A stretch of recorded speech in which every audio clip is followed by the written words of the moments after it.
The Ministry of Health, PAHO, and local stakeholders hosted a dialogue on health financing on Monday night in Belize City. The forum is to discuss the challenges and accomplishments of the health sector. CEO Ramon Figueroa explained that while the Ministry of Health has seen changes over the years, there are still many areas lacking that impact overall health financing. We still continue to have a problem with inadequate supply of well-trained health professionals. We continue to have some problems in accountability, discipline, and attendance and customer service. We continue to have few meaningful incentives for human resources within the public service, within the public sector.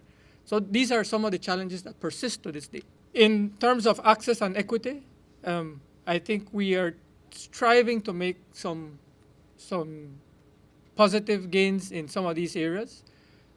We continue to have most of our budget is still invested in personnel, salaries. 80% of our budget is still tied to salaries.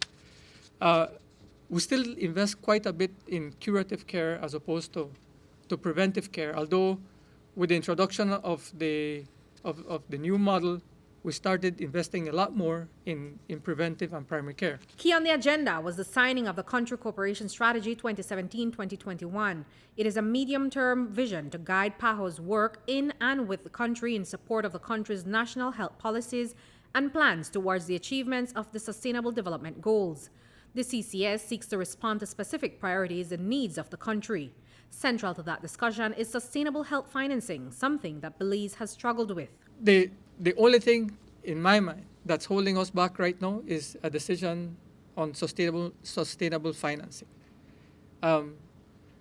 It's a difficult decision. I know at the political level it's a difficult decision to talk about any particular tax. It's also a difficult thing to talk about health fund because everybody wants it to go into general revenue.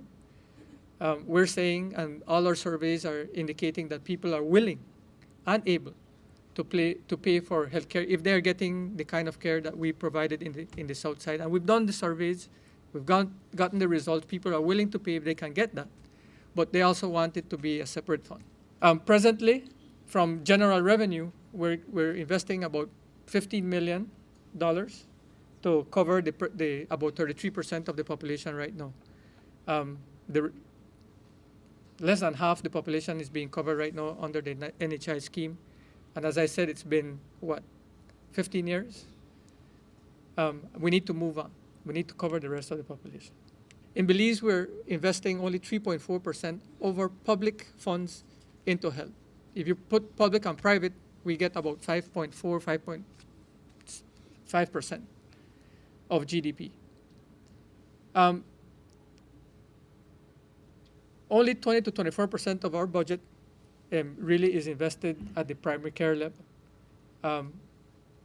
But if we look at only the NHI, the areas where we have the NHI contracting and their budget, there 90% of it goes to the primary level. The 20 to 24% is on a national basis.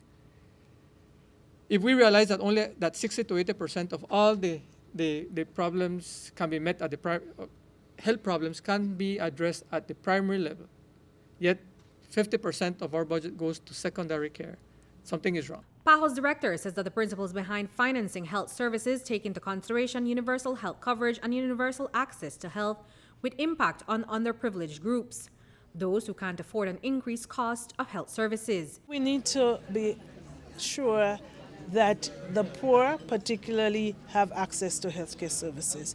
We need to be sure that the people who live in vulnerable conditions have access to healthcare services.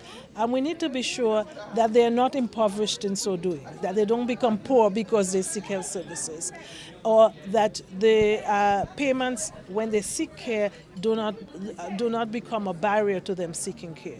And so we advocate for a few things.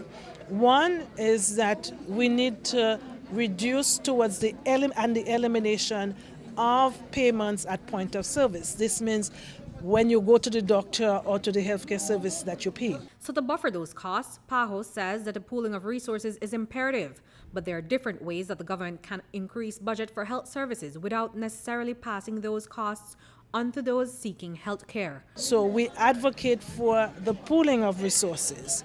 We say that it is government's responsibility to ensure that the all peoples have access to health services, but obviously the government alone cannot make all of the investments. However, we believe that a significant percentage of the investments must be from the public purse, so that that is about 6% of the GDP. But what we are advocating for is moving towards the pooling of health services.